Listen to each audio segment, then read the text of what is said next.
ये गांठ बांध ले साधक कि स्वप्न में भी कभी किसी को अपना न मान ले कि ये मेरा प्रिय है, नहीं तो वही तुम्हारे जीवन का घातक चिंतन वाला बन जाएगा, तुम्हारे चिंतन में बाधा पहुंचा देगा। ये माया पहले झुक के आती है, क्योंकि अगर सीधे युद्ध का चैलेंज दे के आवे तो साधक कभी परास्त ही नहीं हो सकता, क्योंकि भगवत पार्षद है। साधक जब मारा गया तो दया में मारा गया। इन शब्दों को बहुत ध्यान से सुनना। ये सत्संग है भगवत प्राप्ति के लिए, चाहे गृहस्थ साधक हो या विरक्त साधक।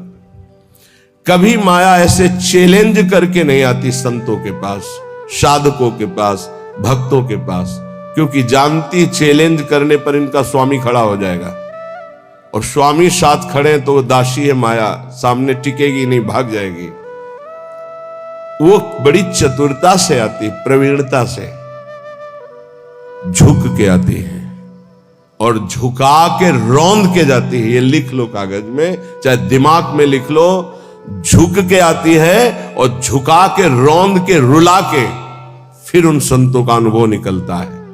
स्वप्न में भी कभी किसी को अपना ना माने। यहां जीवन में बात लिख लेनी चाहिए। यह अनुभव की बात है। विक्षेप त्रिभुवन में कोई नहीं डाल सकता। विक्षेप वही डाल सकता है जिसको अपना माना है, बस। वो चाहे वस्तु हो, चाहे व्यक्ति हो, चाहे स्थान हो, जिसे अपना मान लोगे वही तुम्हारे भगवत चिंतन में बाधा खड़ी कर सकता है, अन्यथा किसी की ताकत ही नहीं है। और हम अपना कब किसको मानते हैं? जब कोई झुक के रो के आता है तो दया से द्रवित होकर के जे भी उसे स्वीकार करता है तो उसकी दया का दुरुपयोग करके रौंदते रौंदते उसे भगवत विमुख करने की पूरी चेष्टा की जाती है। ये माया है। इसलिए असंगोहम पुरुषः, जिसने ये ब्रह्म सूत्र अपने जीवन में धारण किया, ये हम बहुत चूक की बात बता रहे हैं। दया बिना साधु कसाई, दया करी तो आफत आई। जीवन में ये अनुभव की बात बता रहा हूं। जब कभी चूक हुई है तो दया के कारण हुई है, और जब कभी कोई विघ्न साधना में पड़ता है तो साधु की दया उसे फंसाती है। इसलिए वो दया जो हमारे प्रभु के चिंतन में बाधा पहुंचा दे, कभी नहीं। दया दूर से करनी चाहिए। उपदेश कर दे भगवान नाम वाणी लीला का और छोड़ दे। पर होता क्या है, ये समर्थों को उपदेश दिया जाता है। जिनको अपने बल से उठाकर भगवत प्राप्ति करानी होती है उनको उपदेश नहीं दिया जाता, उनको गोद में लेके चला जाता है। पर ऐसे गोद में लेकर चलने के लिए चाहे अपनी दुर्गति हो जाए पर उनकी दुर्गति ना होने पावे, ऐसा स्वभाव संतों का, तो उनको दुख भोगना पड़ता है। यद्यपि उनकी महानता है पर उनको दुख भोगना पड़ता है। ये संसार उनको रुलाता है, ये संसार उनको पीटता है, ये संसार उनको मारता है, संसार उनके शरीर को नष्ट कर देता है। कितने उदाहरण हैं। अगर साधक निर्विघ्न परमात्मानंद में स्थित होना है तो दया किस पे करनी है? किसी पे नहीं। क्यों? क्योंकि सब भगवान का स्वरूप है। हम खुद दया के पात्र हैं। सब हम पर दया करें, हाथ जोड़ के त्रणादपि सुनिचेन तो निकल जाओगे। और अगर गुरु बने दया करके परम पद प्राप्ति कराने के लिए, तो उदारता है, ये उसका स्वभाव है। पर रो के यहां से जाना पड़ेगा, पीट के यहां से जाना पड़ेगा, और नाना प्रकार के प्रहार को सह के जाना पड़ेगा। ये बहुत आंतरिक बात कह रहा हूं, अगर समझ पाओ तो समझ लेना, नहीं आगे माया समझा देगी आपको। सिर्फ अपनी बात मनानी, उसकी बात नहीं माननी। सिर्फ अपनी निष्ठा में रहना है, उसकी तरफ झुकना नहीं, तो बात बन जाएगी, अन्यथा नहीं बनेगी। अगर ये रहा कि मुझे अपनी बात बनाने के लिए मुझे इसकी बात माननी, तो ध्यान रखना जीवन भर पछताना पड़ेगा, जीवन भर रोना पड़ेगा, और उसका कल्याण हो कि नहीं फिर संशय हो जाएगा। क्योंकि श्रद्धा शासन से प्रकट होती है, दुलार से नहीं। श्रद्धा कभी किसी की सुरक्षित रखनी है उसकी श्रद्धा बढ़ानी है तो कभी किसी को दुलार ना करे, ये गांठ बांध ले। आप इस भाषा को नहीं समझ पाएंगे, लेकिन इसको मान लोगे तो जीत जाओगे माया पर। संतों के अनुभव सुने जाते हैं, वो किसी राग द्वेष से युक्त नहीं होते, वो परमात्मा साक्षात्कार कराने वाले होते हैं। कभी भी साधक को, संत को, उपदेशक को दया करके, द्रवित होकर अपने सिद्धांत का त्याग करके उसको सुधारने के लिए कभी ना झुके। अगर अपने सिद्धांत से उसका उद्धार होता है तो ठीक है, अपने सिद्धांत को त्याग दिया तो जीवन भर पश्चाताप रहेगा और सामने वाले का उद्धार नहीं हो सकता। ये खूब सूक्ष्मता से रात रात भर भगवत चिंतन करके उसका अनुभव कि उपासक की ये गलती हो जाती है। अपने लोग किसी भी बात को, किसी भी घटना को घुस करके हुए घुनाक्षर न्याय, जो जैसे घुन गेहूं को ऊपर पूरा सुरक्षित रखता है और एक जगह से छेद करके अंदर जाता है और पूरा का पूरा माल ले लेता है, केवल खोखा रह जाता है, ऐसे उसे घुनाक्षर न्याय कहते हैं। किसी भी घटना, किसी भी शब्द पर घुस जाना और उसके रहस्य को निकाल करके ज्यों का त्यों ऐसा अनुभव करना, ये उपासक बड़े बड़े संतों से गलती हो जाती है। और इसी गलती का नाम साधुता है। इसी गलती का नाम साधुता है कि वो अपनी गति दुर्गति का ध्यान न रख करके पामर जीवों को परम पद प्रदान करने के लिए नीचे उतर जाते हैं। आओ हमारे सर पर पैर रखो और भगवत प्राप्ति करो। हम जैसे हैं वैसे प्रियालाल के हैं। हमारे प्रियालाल में अपार सामर्थ्य है। साधक जब तक भगवत साक्षात्कार न कर ले तब तक तटस्थ भूमिका रखे, कभी किसी को अपना न मान ले, नहीं तो भगवत साक्षात्कार में बाधा पड़ जाएगी। तुम जैसे हो वैसे भगवत साक्षात्कार कर सकते हो। हमारी बात ध्यान रखना। काम है, क्रोध है, लोभ है, चिंता मत करो। ये नारकी गति प्रदान करने वाले शत्रु हैं, पर हम जिनके शरणागत हैं उनके प्रभाव से, जैसे जंगहा लोहा पारस के प्रभाव से सोना बन जाता है, तो पारस भी तो जड़ है। जड़ पारस अपना स्वभाव नहीं छोड़ती तो चैतन्य घन परमात्मा और हमारी स्वामिनी किशोरी जो, वो अपना स्वभाव कैसे छोड़ देंगी? उनका स्वभाव ही है, जो उनकी शरण में आ गया उसे निर्मल कर देना, प्रेम प्रदान कर देना। पर अपना कोई एक स्वप्न में भी नहीं होना चाहिए। सपने हो और न देखत कोई ऐसा सहयोगी नहीं है जो मुझे प्रियालाल में लीन करने का सहयोग करे। प्रियालाल से दूरी बनाने वाला मित्र तो मिल जाएगा। जब तुम भगवत मार्ग में चलोगे तो रुददपि पित्र मात्र बंधु पुत्रादिकम अपहायन सम्यनार्ह दुखते ही, तुम्हारे माता पिता तुम्हारे विरुद्ध हो जाएंगे। भगवत मार्ग में चलोगे तो कोई बिरला ही होता है जो अनुकूल हो जाए। बहुत कठोर हृदय भगवत मार्ग में चाहिए। ममता से लड़ने के लिए कठोर हृदय चाहिए। समता में स्थित होने के लिए सहृदय चाहिए। दोनों बात होना है। ये हमारे प्रभु के सद्गुण हैं। कुसुम से भी कोमल और वज्र से भी कठोर। अपने शब्द के लिए कठोर, और ये अपनापन जहां प्रभु में समर्पित हुआ तो सहृदय। इसको समेटो अपनेपन को। रुददपि पित्र मात्र, रुददपि, यदि वो रो रहे हैं या ऐसी युक्तियां पेश कर रहे हैं, उपासक को चाहिए इस जाल में न फंसे। महाप्रभु चैतन्य देव, बड़े बड़े आद्य गुरु भगवान शंकराचार्य, बड़े बड़े महापुरुषों के जीवन चरित्रों में दे पाया गया कि केवल वही घर में थे, केवल वही। लेकिन प्रभु के विधान को मानकर मंगल में संन्यास धर्म का अवलंबन लेकर छोड़। सची माता ने तो यह भी कहा था कि बेटा, पानी की तो बात जाने दो, अगर हम मरना चाहें तो कोई जहर देने वाला भी नहीं। विष्णु प्रिया तो अभी नवीन बालिका है और मैं वयोवृद्धा हूं, और जानते हो तुम्हारे सिवा कोई है। तो उनका मां श्री कृष्ण मुझे प्रेरित कर रहे हैं, मैं रुक नहीं सकता, आपको अनुमति देना होगा।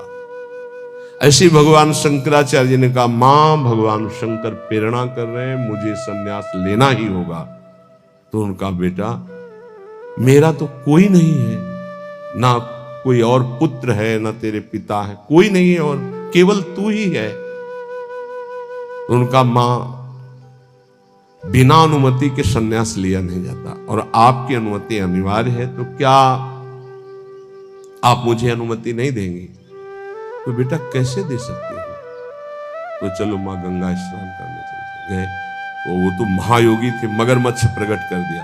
बोले, मां मुझे मगरमच्छ खा रहा है। अरे बोले, बेटा मैं वृद्धा हूं, कैसे बचा सकती हूँ? बोले, संन्यास की अनुमति देके कह दो संन्यास। बोले, बेटा मगरमच्छ से तो अच्छा है तुम जिंदा रहो, संन्यास ले लो। अनुमति हो गई, मगरमच्छ ध्यान हो गया। तो उनका बेटा, अंतिम संस्कार करने वाले तो तुम ही हो। तो उनका, मां वचन देता हूं कहीं भी होऊंगा और सुनूंगा कि मां का शरीर पूरा हो रहा है तो अंतिम संस्कार मैं करूंगा। करके दंड रख करके शिष्य को दे करके भगवान शंकराचार्य ने मां का संस्कार किया। रुददपि पित्र मात्र बंधु पुत्रादिकम अपहाय निशम्य नारहदृत्ये। कोई युक्ति तुम्हें भगवान मार्ग से विमुख न कर पावे। बड़े प्रलोभन, बड़े भय, कमर कस के चलना इस मार्ग में। श्रीपाद कह रहे हैं, हृदय परम कठोरताम दधानो द्रुत मवलोकय कृष्ण केलि कुंजम। हृदय परम कठोरताम, इस मार्ग में चलने वाले को हृदय को बहुत कठोर रखना पड़ता है।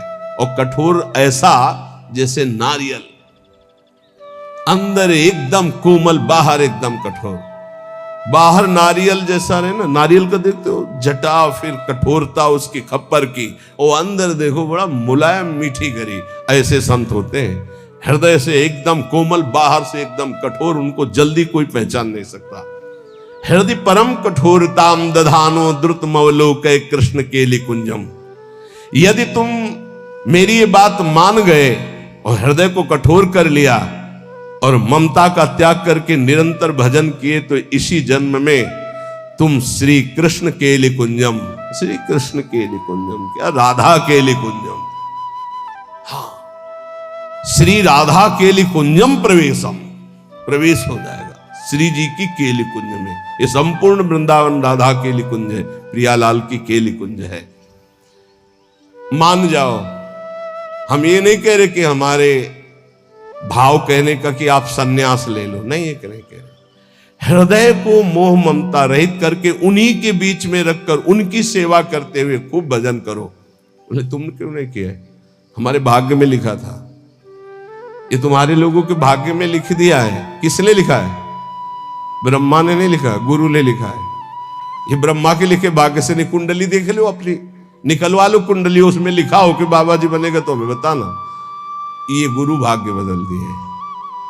ये संत जन जहां जाते हैं ना, नारद सिख जे सुनहि नर नारी, अवसि भवन तजी होहि भिखार। संतों को भिक्षा देने का मतलब जानते हो? संचित कर्म, क्रियमाण कर्म सबका नाश और महाभागवत पदवी प्रदान कर देना।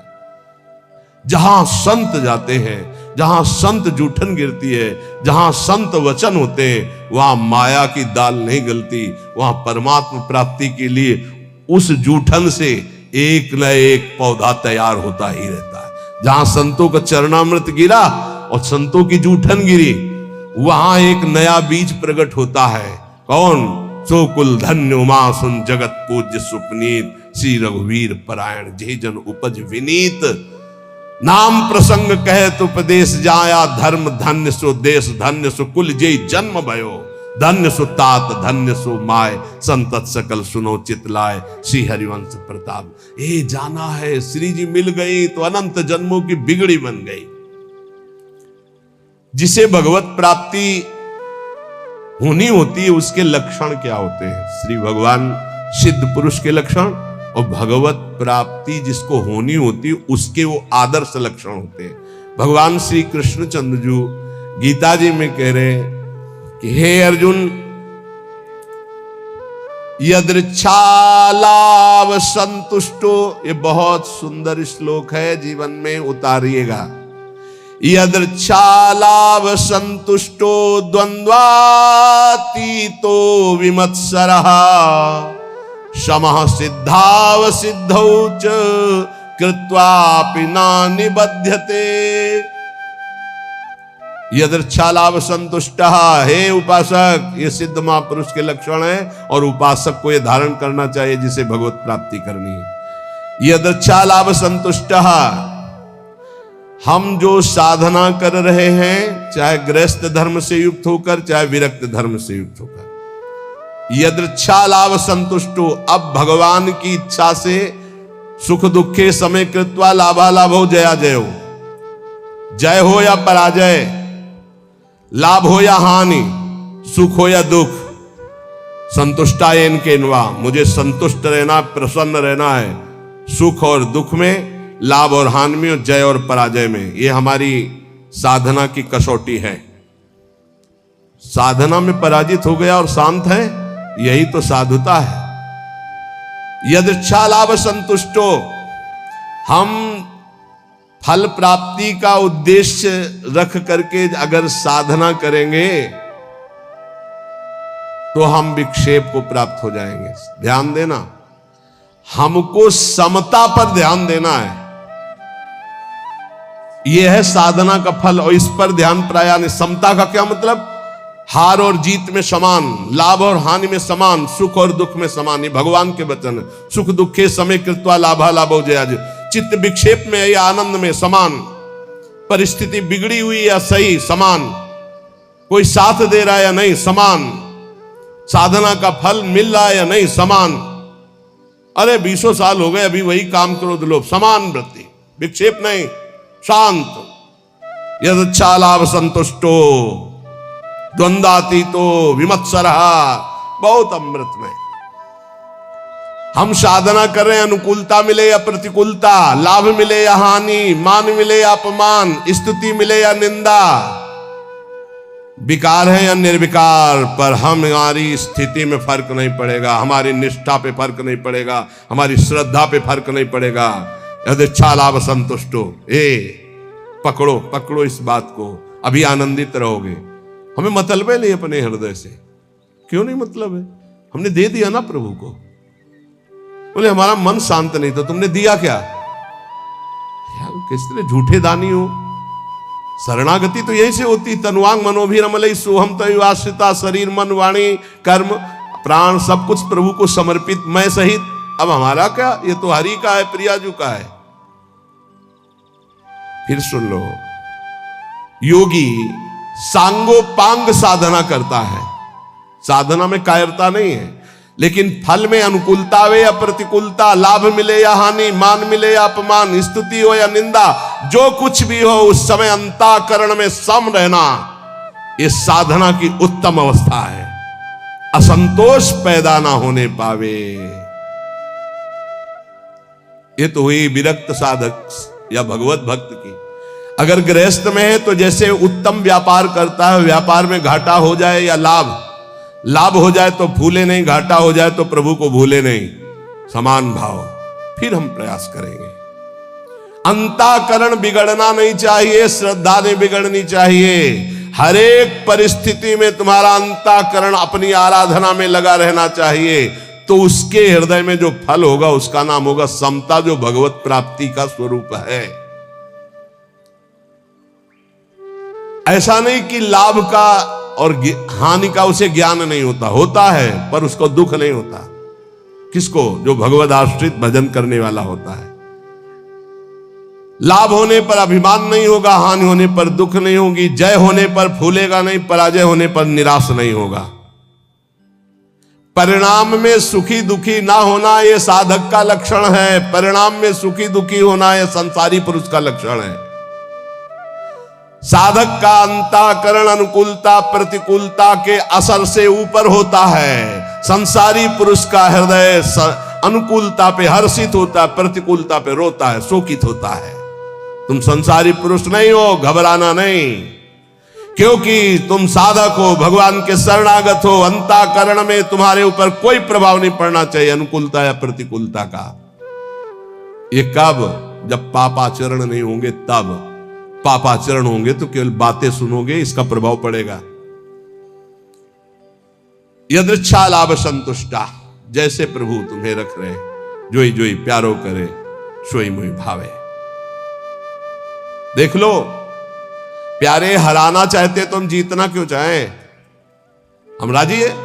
प्यारे दुख में रखना चाहते तो हम सुखी क्यों होना चाहें? हमें दुख वो सुख से भी बढ़कर है जो हमारे प्यारे हैं। बने तो रघुबरते बने और बिगड़े तो भरपूर। हम उस बिगड़ने पर भी सुखी हैं क्योंकि प्रभु के विधान से हो रहा, मैंने थोड़ी सोचा है। यदिच्छा लाभ संतुष्टा, पहला बैठा लो, किसी भी स्थिति में विचलित नहीं होना। किसी भी स्थिति में नहीं, ऐसा नहीं होता।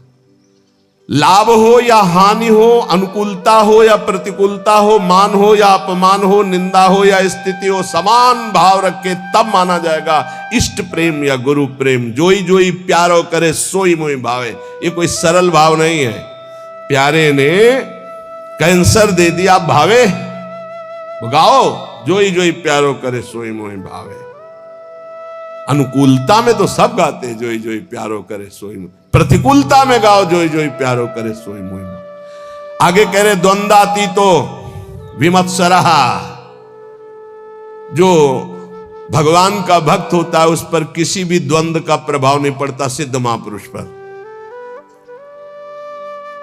पूज्यपाद श्री उड़िया बाबा जी महाराज, प्रभुदत्त ब्रह्मचारी जी ने बहुत बड़ा संत संगोष्ठी रखी थी, जिसमें हरि बाबा और उड़िया बाबा भी पधारे थे। तो उस समय एक सन्यासी महान जो भारत में यश प्राप्त किए हुए थे, उनके गुरुजन।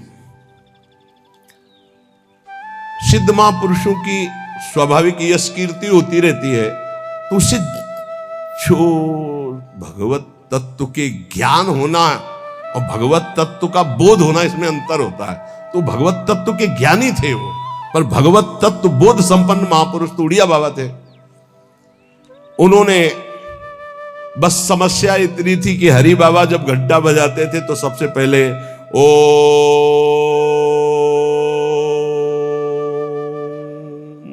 नाद करवाते। तो इसका विरोध हुआ कि ये केवल अमुक ही बोल सकते हैं, हर वर्ण के नहीं बोल सकते हैं।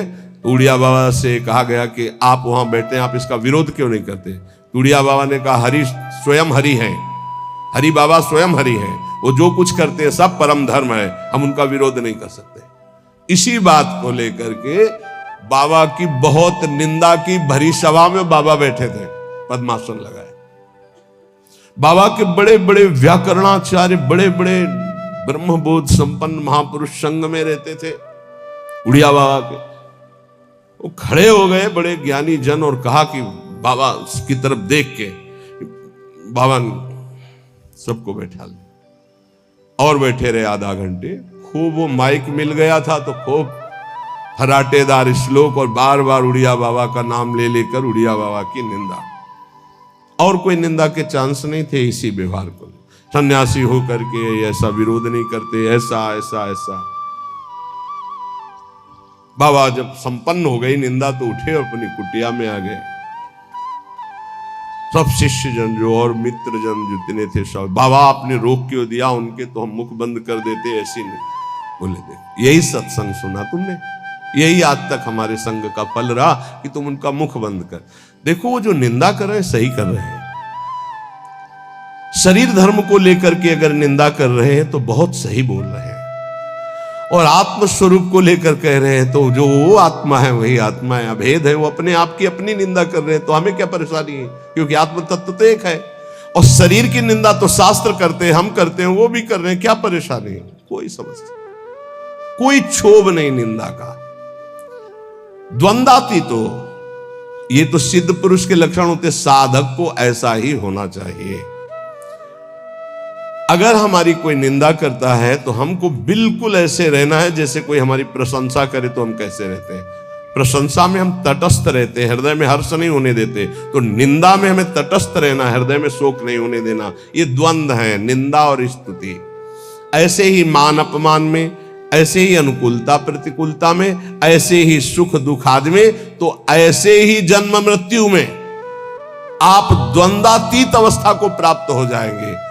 ना आपको मृत्यु का भय होगा, ना जन्म का भय होगा, क्योंकि आप जीवन मुक्त हो जाएंगे।